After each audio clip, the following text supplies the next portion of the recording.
मेरी बीवी उम्र में मुझसे बहुत छोटी थी। जिस दिन मैं नाइट ड्यूटी से घर आता तो बीवी दुल्हन की तरह तैयार होकर बैठी होती। पूछने पर मुझे बताती कि मैं आपके लिए तैयार हुई थी। जैसे ही मेरा पीछे से मूड बनता तो बीवी आरामदायक लिबास पहनकर करवट बदल कर सो जाती। शादी के बाद मेरी बीवी ने अब तक मुझे टाल मटोल में ही रखा। एक दिन मैं नाइट ड्यूटी से जल्दी घर आ गया तो आगे जो मंजर कमरे में देखा तो परेशान हो गया, क्योंकि मेरी बीवी दुल्हन के लिबास में सोफे पर उल्टा। मैं अम्मी को समझा समझा कर थक गया था कि अभी मुझे शादी नहीं करनी, मेरी जॉब पक्की हो जाए और मेरी ड्यूटी भी मुनासिब लग जा, तब शादी का मुताल्लिक भी सोच लेंगे। मगर अम्मी ने साफ कह दिया था कि मैं रिश्तेदारों की बातों से तंग आ चुकी हूँ, इसलिए तो अब हर हाल में तुम्हारी शादी करके रहूँगी। अम्मी ने मेरी एक ना सुनी और खुद ही लड़की ढूंढ कर रिश्ता भी पक्का कर दिया, जबकि मैं तो मुँह ही देखता रह गया। मैंने एहतजाज भी किया था कि अम्मी मैं शादी नहीं करना चाहता, तो अम्मी मुझे घूरने लगती। अम्मी ने मेरे लिए एक ऐसे घर की लड़की ढूंढी थी जिनकी बेहतर ज़्यादा डिमांड नहीं थी। एक दिन अम्मी कहने लगी, जैन तुम तो बहुत ही खुश नसीब हो, तुम्हारे लिए मैंने चांद सी लड़की ढूंढी है जो हर वक्त बादलों के घेरे में रहती है। मैं अम्मी की बात सुनकर हैरान हो गया था कि हर उनकी बात का क्या मतलब था। मेरे पूछने पर वो कहने लगी कि मैंने जिस लड़की से तुम्हारी शादी तय की है वो शाम सलवात की पाबंद है, मुकम्मल पर्दा करती है, उसे अपनी रोनमाई करने का बिल्कुल भी शौक़ नहीं है। मुझे एक ऐसे ही घर की लड़की चाहिए थी, क्योंकि तुम भी नाइट ड्यूटी करते हो, और दूसरी बात यह कि तुम्हारी बहन जवान है। घर में ऐसी कोई लड़की नहीं लाना चाहती थी जो घर का माहौल ख़राब करती। अगर मैं यूँ कहूँ कि तुम्हारी बीवी लाखों में एक है तो ये भी कुछ गलत ना होगा। अम्मी की बातें सुनकर मैंने सर हिला दिया था। मैं इस शादी पर दिली तौर पर राज़ी नहीं था, इसलिए अम्मी इस लड़के के हक़ में जितने भी दलाल पेश कर देती मेरा दिल मोम नहीं होना था। हर मैंने अपनी 2 तनख्वाहें अम्मी के हाथ पर रखी थी। इसके अलावा मुझे कुछ इल्म नहीं कि उन्होंने कैसे पैसों का इंतज़ाम किया और कैसे शादी का सारा मामला निपटाया था। और आखिरकार वो दिन भी आ ही गया था जब मैं दुल्हा बनकर समन के घर की जान में रवाना हो गया था। मैं जैसे ही समन की गली में पहुंचा, मुझ पर यह हकीकत आश्कार हो चुकी थी कि ये बहुत ही कोई गरीब से लोग हैं। तब ही तो उन्होंने सादगी से शादी पर रजामंदी ज़ाहिर कर दी थी और कोई लाखों का लहंगा भी नहीं मांगा था। अम्मी अपनी मर्जी से ही 15,000 का मुनासिब सा लहंगा ले आई थी, जिसे समन ने सर आंखों पर रखा था। खैर निकाह हो गया तो मेरी बीवी को मेरे पहलू में लाकर बिठा दिया गया था। चंद रस्में हुई, उसके बाद रुखसती का शोर मचाने लगा और यूं रात होने से पहले पहले हम बारात लेकर वापस लौट आए थे। अम्मी ने भी कुछ रस्में की और अपने दिल के अरमान पूरे किए थे। फिर हम दोनों मियाँ बीवी को कमरे में छोड़कर बाहर चली गई थी। अम्मी ने अपना सोना तोड़कर मुझे एक अंगूठी बनाकर दी और कहा था कि ये शादी की रात अपनी बीवी को ज़रूर देना, क्योंकि औरतों को मुंह दिखाई के तोहफे का बहुत शौक़ होता है। मैंने समन का घूंघट उठाया तो एक लम्हे के लिए उसका हुस्न देखकर दंग रह गया था। वह तस्वीर जो मुझे अम्मी ने दिखाई थी वो तो मेरी बीवी के हुस्न के आगे कुछ भी नहीं थी। समन बहुत ही कम उम्र और खूबसूरत लड़की थी। मैं मुस्कुराकर बोला, समन तुम बहुत प्यारी लग रही हो। मेरी ये बात सुनकर जैसे वो जी उठी थी। वो बहुत ही शर्माई थी। मैंने अंगूठी पहनाने के लिए हाथ पकड़ने की कोशिश की तो वो लड़ने लगी। अब मुझे इस बात पर यकीन आ गया था कि अम्मी ने समर के मुतल्लिक मुझे जो कुछ बताया है वो सब ठीक था। मेरी बीवी सच में बहुत अच्छी थी। मैं उसे तहफ़्फ़ुज़ का एहसास दिलाने की पूरी कोशिश कर रहा था, तब कहीं जाकर उसकी झिझक उतरी थी। मैंने समन से कहा कि मेरी अम्मी जवानी में ही बेवा हो गई थी। उन्होंने हम दोनों बहन भाइयों को बहुत मुश्किल से पाला है। मैं चाहता हूँ कि तुम्हारे आने के बाद भी हमारे घर का माहौल पहले जैसा ही पुरसुकून रहे। मुझे लड़ाइयाँ झगड़े बिल्कुल भी पसंद नहीं। तुम कोशिश करना कि मेरी अम्मी को अपनी अम्मी समझना और मेरी बहन को अपनी बहन का दर्जा देने की कोशिश करना। समन बोली, आप इस बात की बिल्कुल भी फ़िक्र मत करें जैन। आपकी अम्मी ने मुझे पर बहुत बड़ा एहसान किया है और मैं एहसान फरामोश बिल्कुल भी नहीं हूँ। मैं तो अपनी बीवी की बात सुनकर ही हैरान रह गया था। मैं बोला, तुम किस किस्म के एहसान की बात कर रही हो? अम्मी ने तुम पर क्या एहसान कर दिया भला? अचानक से समर के चेहरे की रंगत ज़र्द पड़ गई। वह हकला कर बोली, मेरा मतलब ये नहीं था। मैं कुछ और कहना चाहती थी। مگر مناسب الفاظ نہیں ملے۔ میں نے سارا ہلا دیا تھا کیونکہ میں سمن کی کنڈیشن کو اچھی طرح سے سمجھ سکتا تھا۔ آج وہ بہت ہی کنفیوز تھی اور ایسی حالت میں انسان سے الفاظ کی ہیرا پھیری ہو جاتی ہے۔ خیر، ہم دونوں کی خوشیوں بھری زندگی کا آغاز ہو چکا تھا۔ اگلے دن گھر میں بہت رش رہا۔ محلے کی عورتیں نئی نویلی دلہن کو دیکھنے کے لیے آتی رہیں اور پھر شام میں ہمارا ولیمہ تھا، اس لیے سمن کے ساتھ مل کر بات کرنے کا موقع ہی نہ ملا۔ ویسے ہی پنک فراک میں سمن بہت پیاری لگ رہی تھی۔ میں نے دل ہی دل میں امی کو داد دی تھی، مگر اب بھی میرے دل میں ایک الجھن سی باقی تھی۔ کچھ ایسا تھا جو مجھے مکمل طور پر خوش بھی نہیں ہونے دے رہا تھا۔ ہر ولیمے کی تقریب سے فراغت پا کر ہم گھر چلے گئے تھے۔ سمن بہت خوش لگ رہی تھی، کہنے لگی آج سب نے میری بہت تعریفیں کی تھی۔ میں بولا تم ہو ہی تعریف کے قابل۔ وہ ہنسی، پھر بولی ایک بات پوچھوں آپ سے؟ میں بولا ہاں ہاں کیوں نہیں۔ وہ کہنے لگی میں نے محسوس کیا تھا کہ آپ بیٹھے بیٹھے اچانک کھو جاتے تھے اور بہت ہی افسردہ سے لگنے لگتے تھے۔ کوئی بات ہے جو آپ کو پریشان کر رہی ہے؟ ایک لمحے کے لیے دل میں خیال آیا کہ میں سمن کو سب کچھ بتا دوں، مگر پھر میں نے نفی میں سر ہلا دیا۔ مجھے علم تھا کہ اگر میں نے اپنے راز سے پردہ ہٹا دیا تو سمن میرے ساتھ خوش نہیں رہ پائے گی۔ سمن کیا، دنیا کی کوئی بھی عورت اپنے شوہر کے بارے میں جب ایسی بات سن لے تو وہ اس کے ساتھ خوش نہیں رہ پائے گی۔ میں بولا نہیں بات، سر میں ہلکا سا درد تھا۔ سمن بولی آپ لیٹ جائیں، میں آپ کا سر دبا دیتی ہوں اور دم بھی کر دیتی ہوں۔ میں نے مدرسے سے سر درد کا دم سیکھا تھا۔ میں مسکرا دیا تھا۔ سمن میرے سر پر دم کرنے لگی تھی اور اس کی انگلیوں کی حرکت سے میں اپنے سارے دکھ درد بھولتا چلا جا رہا تھا۔ ہر اگلا دن بہت زیادہ مصروف نہیں تھا۔ میں نے اپنی مجبوری بتا دی تھی کہ میری نئی نئی جاب لگی ہے۔ اس حقیقت کے باوجود بھی میری شادی ہوئی ہے، مجھے زیادہ چھٹی نہیں ملی، مجھے کل رات سے ملازمت پر جانا پڑے گا۔ میں خود کو پہلے سے ہی ذہنی طور پر تیار کر چکا تھا۔ اب میری یہ بات سنتے ہی میری بیوی رونا دھونا شروع کر دے گی۔ میں نے تو یہ بھی سوچ لیا تھا کہ اسے کیسے منانا ہے۔ میں نے سوچا کہ میں سمن سے کہہ دوں گا کہ کل تمہیں پارک لے کر جاؤں گا، تمہیں رونے کی ضرورت نہیں ہے، مگر میری بات سن کر تو سمن نے مسکرا کر سر ہلا دیا تھا۔ کہنے لگی آپ کی ڈیوٹی ٹائمنگ کیا ہے؟ میں نے اسے بتا دیا تو کہنے لگی ٹھیک ہے، اب بے فکر ہو کر جائیں، اللہ آپ کی حفاظت کرے گا۔ میں اپنا سا منہ لے کر رہ گیا تھا۔ کیا نئی نویلی دلہن اتنی آسانی سے راضی ہو جاتی ہے کہ اس کا شوہر اس کا گھر چھوڑ کر خود ڈیوٹی پر چلا جایا کرے؟ میں سخت بزمزہ ہو گیا تھا۔ خیر، میں نے اس بات کو دل سے نکالنے کی کوشش کی تھی، یہ سوچ کر کہ شاید میری بیوی نے یہ سب میرا دل رکھنے کے لیے کہا ہو، وہ مجھے اداس نہ کرنا چاہتی ہو۔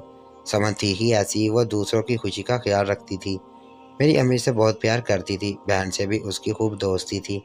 اس نے شادی کی رات کہی جانے والی میری باتوں پر مکمل طور پر عمل کیا تھا۔ رات کا کھانا بھی سمن نے بنایا تھا۔ وہ کہنے لگی آج سے میں ہی کھانا بنایا کروں گی۔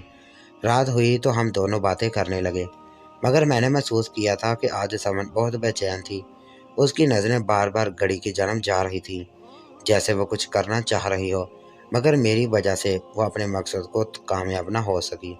میں بولا سمن کیا بات ہے، کچھ بے چین لگ رہی ہو؟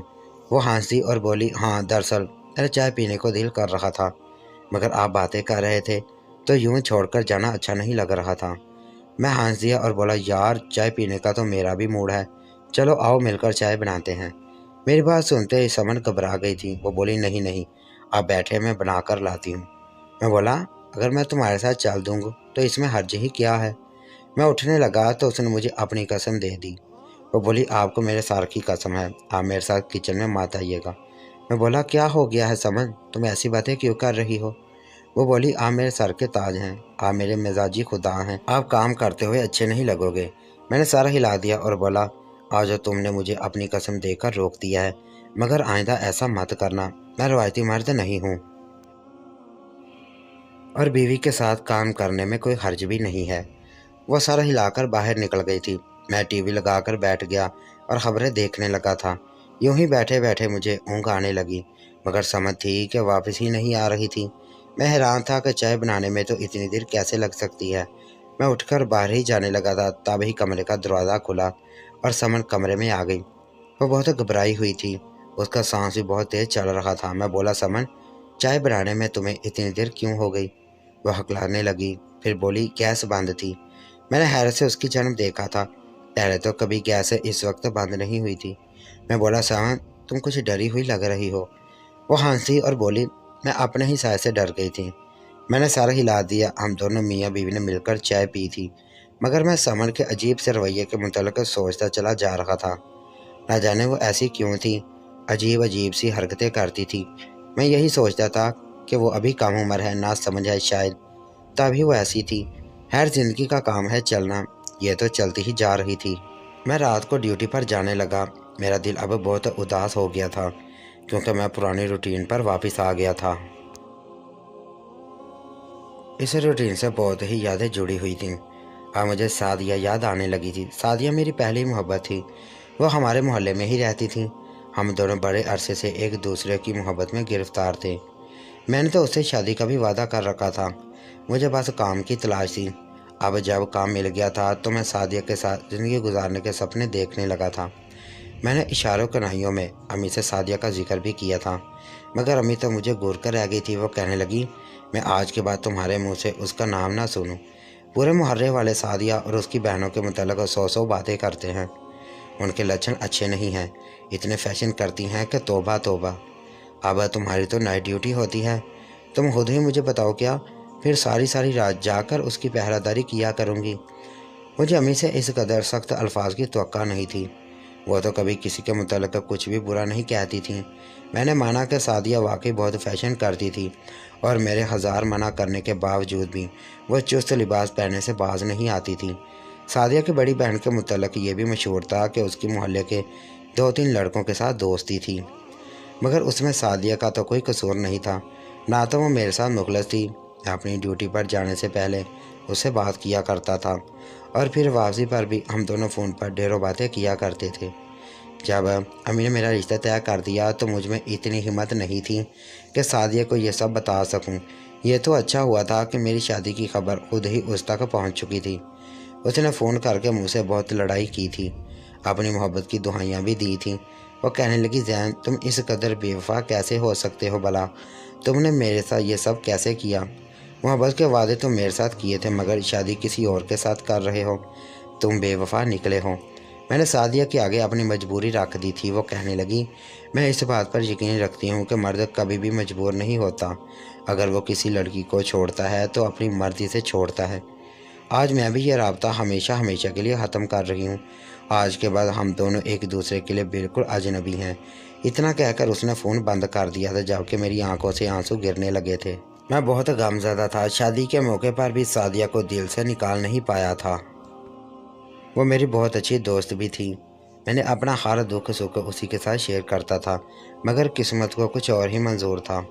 यह बात सच है कि मेरी बीवी समन बहुत अच्छी और प्यारी थी, और उसकी मौजूदगी में मैं सब कुछ भूल जाया करता था। मगर फिर जब वो दूर होती तो मुझे सादिया बहुत याद आती थी। आज भी उसी को याद करते करते वक्त कटा था। ड्यूटी का टाइम ख़त्म हुआ तो मैं घर की जानब चल गया। घर पहुंचा तो हर तरफ सन्नाटा छाया हुआ था। मैं सहन में पड़ी चारपाई पर बैठकर ही ताज़ा हवा को अपने अंदर उतारने लगा था। थोड़ी देर बाद जब कमरे में कदम रखा तो ये देखकर दंग रह गया था कि मेरी बीवी तो अरूसी लिबास में मबलूस थी। मेरी जानब देखकर भी वो सख्ते में आ गई। मैं बोला, समन ये क्या है? और थर थर काँप रही थी। बार बार अपने माथे से पसीना भी साफ कर रही थी। मगर फिर बोली, दरअसल आज आप काम पर गए थे तो मुझे आपकी गैर मौजूदगी में नींद नहीं आ रही थी। मैंने आपको सरप्राइज़ देने की खातिर ये तैयारी की थी, इसलिए तैयार हुई थी। मैं बोला, वो तो ठीक है, मगर तो इस तरह से लर्ज क्यों रही हो? सब खैर तो है ना? उसने गहरा सांस लिया और बोली, जी सब खैरियत है। बस मुझे उम्मीद नहीं थी कि आप इतनी जल्दी वापस आ जाएंगे। आपने तो मुझे कहा था कि आपको सुबह 4 बजे छुट्टी हुआ करेगी, जबकि आप तो रात के 3 बजे ही आ गए हैं। मैंने सर हिला दिया और बोला, हाँ अब टाइमिंग तब्दील हो गई है, अब मुझे 3 बजे छुट्टी हुआ करेगी। समर कहने लगी, अच्छा हुआ आप आ गए। मुझे बहुत नींद आई थी, मगर मैं डर की वजह से सो नहीं पा रही थी, इसलिए अब मैं सोना चाहती हूँ। वो फ़ौरन से बाथरूम में घुस गई और आरामदाह लिबास पहनकर बिस्तर में घुस गई। मैं बोला, समन अगर तुमने मेरे लिए तैयारी की थी तो मुझे अपना हुस्न तो दिखा देती। वो कहने लगी, बात है मेरे सर में बहुत दर्द हो रहा है, इसलिए मैं आपको अपनी तैयारी नहीं दिखा पाई। मैंने सर हिलाया और सोने के लिए लेट गया था। सुबह में देर से ही उठा। जब आँख खुली तो समन कमरे में मौजूद नहीं थी। बाहर से अम्मी, समन और आलिया के बोलने की आवाज़ें आ रही थीं। समन कहने लगी, अम्मी ये बात कभी भी जैन को पता न चलना चाहिए। मेरे कान खड़े हो गए थे। और ऐसी भी कौन सी बात जो समन मुझसे छुपाना चाहती थी। अम्मी कहने लगी, तुम बेफिक्र हो जाओ, मैं इतनी पागल थोड़ी हूँ जो अपने पैरों पर कुल्हाड़ी मारूंगी। जैन तुम्हें ये सब करने की इजाज़त कभी भी नहीं देगा। समन बोली, मुझे इल्म है, तभी तो आपसे कह रही हूँ। अम्मी आपको पता है कि कल रात अल्लाह ने मुझे बचाया, नहीं तो मेरा राज जैन के सामने खुल जाना था। वो जल्दी घर वापस आ गए थे। अम्मी कहने लगी, या अल्लाह तेरा शुक्र है तुमने मेरी बहू का पर्दा रख लिया। तब आलिया बोली, भाभी मैंने चावल साफ़ कर दिए हैं। समन बोली, अच्छा लाओ मैं इन्हें पका दूँ, जैन भी उठने वाले होंगे। इतना कहकर समन शायद उठकर किचन में चली गई थी। तब उनकी बातों का सिलसिला थम गया था, जबकि मैं हक्का बक्का बिस्तर पर लेटा हुआ। मेरी बीवी ऐसी कौन सी बात थी जो मुझसे छुपाना चाहती थी, और मेरी अम्मी भी पूरी तरह से उसके साथ मुलव्वस थी। अब मुझे आलिया पर गुस्सा आ रहा था कि उसने अम्मी और समन को टोक दिया था। अगर वो चुप ही रहती तो शायद असल बात भी उनके मुंह से निकल ही जानी थी। मैं इस बीच में परेशान था। मैं कैसे अपनी बीवी का राज मालूम कर सकता था भला। मैं कमरे से बाहर निकला तो अम्मी ने मुस्कुराकर मेरा इस्तकबाल किया। वो मुझसे बातें करने लगी। तब मैं बोल ही पड़ा कि अम्मी मुझे अपनी बीवी कुछ मशकूक लगती है। अम्मी तो मेरी बात सुनकर घबरा गई थी। वो बोली, तुम ये क्या कह रहे हो, ऐसा भी क्या मशकूक है उसमें? मैंने तुम्हारे लिए बहुत ही शरीफ और बापर्दा लड़की चुनी थी।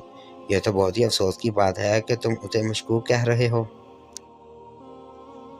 अम्मी जिस तरह घबराकर समन की तरफदारी कर रही थी, इस चीज़ ने मुझे मज़ीद परेशान कर दिया था। मैंने भी सोच लिया था कि अब तो मैं उनके राज तक पहुँच कर रहूँगा। अम्मी ने मेरी पसंद को यह कहकर ठुकरा दिया था कि वो शरीफ नहीं है, तो फिर मैं भी अपनी बीवी को किरदार में कोई ऊँट बर्दाश्त नहीं कर सकता था। अगली रात मैं जानबूझकर ड्यूटी से आधा घंटा जल्दी घर आ गया था। मैं चाहता था कि अपनी बीवी को रंगे हाथों पकड़ लूँ। मैं कमरे में गया तो बेड खाली था। मेरा तो दिमाग ही घूम गया था। रात के 2:30 बजे आहर मेरी बीवी कहाँ जा सकती थी। मैं बाहर निकलने ही लगा था जब बाथरूम का दरवाज़ा खुल गया। समर बाहर निकली तो मुझे देखकर मुस्कुराने लगी। वो बोली, आप आ गए, खाना खाकर ही आए होंगे। मैंने इस्पात में सर हिला दिया। वो कहने लगी, अब कहें तो चाय बना लो। मैं बोला, नहीं इसकी ज़रूरत नहीं है। तो मुझे ये बताओ कि इस वक्त क्यों जाग रही है। वो बोली, वो मेरा शौहर घर में नहीं होता तो मुझे नींद नहीं आती, आपका इंतज़ार करती रहती हूँ। समर की बात सुनकर एकदम से मैं पुरस्कुन हो गया था, मगर फिर भी मैं अपनी बीवी का राज जानना चाहता था। यूं ही चंद रातें गुजर गई थीं। मैं अपनी बीवी को रंगे हाथों पकड़ना चाहता था, मगर नाकाम ही रहा था।